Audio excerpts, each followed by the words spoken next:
Habs fans, if you are a Habs fan, then you've probably seen my buddy Andy. He made a great video on Jayden Struble like a few weeks before the draft, and that's really the video that allowed me to put Jayden Struble onto my map. So when the Montreal Canadiens drafted Jayden Struble with the 46th overall pick, I was very surprised.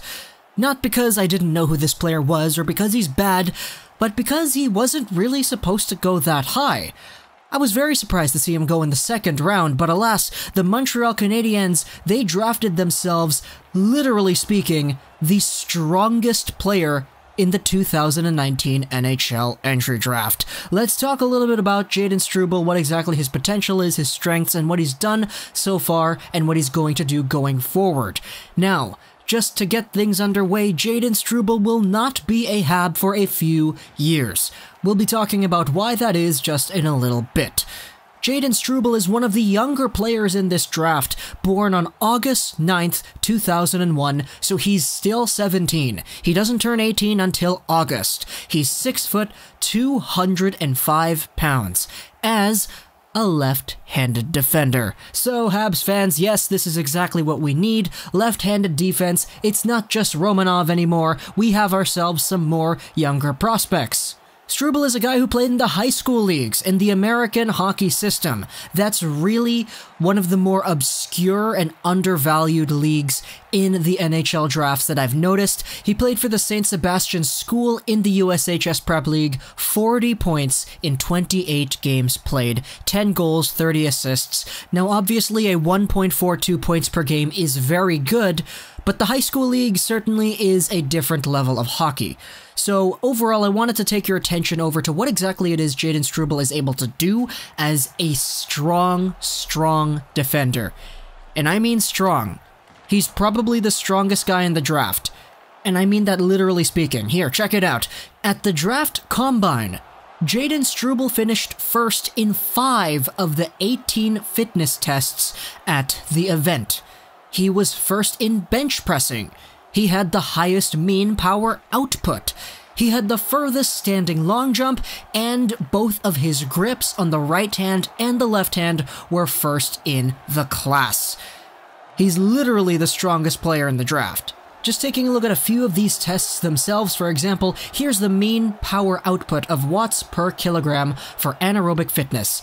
His rating of 11.7 was the highest in the class, over Dylan Cousins, Trevor Zegras, and obviously if he's first in the class, he's above everybody. But all of these tests do indicate different levels of strength. For example, for the bench press, Struble was first by a mile in terms of 50% of the body weight and power, which is measured in watts per kilogram. All of these other guys had ratings of 6-ish, 7-ish. The second highest in bench press was Niels Hoglander, who had a rating of 7.98, and Struble had a 9.4. Sure, the guys like Caufield and Hoglander had it easy because they were lighter, but Struble is 205 pounds, so he's a very strong boy. Now, when it comes to his on-ice play, Struble is a very reliable and a safe defender. Despite his stats being depicted as what they were, he's not going to be a super offensive dynamo going forward into the next few years.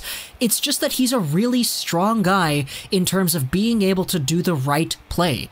His skating is really fluid, his puck skills are next to none, and he always has the head up. So when you watch highlights of him, he very frequently just dipsy-doodles and goes around guys like it's nothing, because he's always looking at where to go, what he needs to do, and how to progress the puck forward in the most effective way. He's usually somebody who does that very, very well, which is why he's been such a nice pleasure to watch in the US high school leagues. Now, taking a look at where he was supposed to go in like the 3rd round and stuff. I'm surprised he went 46th, but if Mark Bergevin believes this is the best player at 46, then hey, all the power to him. And it's definitely a player that I believe has got some great talent as well. Now, going forward into the future, Struble is a guy that's not going to be on the Habs for a while.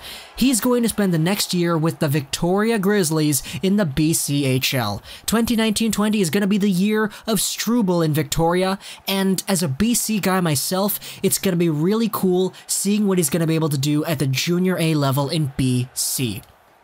After that, though, he's heading over to Northeastern University in the NCAA. So that's going to be really fun to watch. There are already some really good prospects going over to Northeastern, and Jayden Struble is certainly going to be a guy who, going forward into the future, I could see projects as a solid top 4, maybe a 20 to 30 point defenseman, but a guy that you could really rely on to make the safe bet and shove guys out, make some big hits when he needs to, because he's really, really strong, and he's got such a solid frame. Jayden Struble is a big bet to making the NHL one day, and I honestly believe that he's got the talent to do so. So Habs fans, be happy about this one, because he's a player who, even though he could have been available later in the draft, he's still got a really good resume, and honestly, he's the strongest in the draft. By far. So there's that for you too. Hope you enjoyed this short little video. Check out Andy, it'll be in the description below. Social 9, and bye.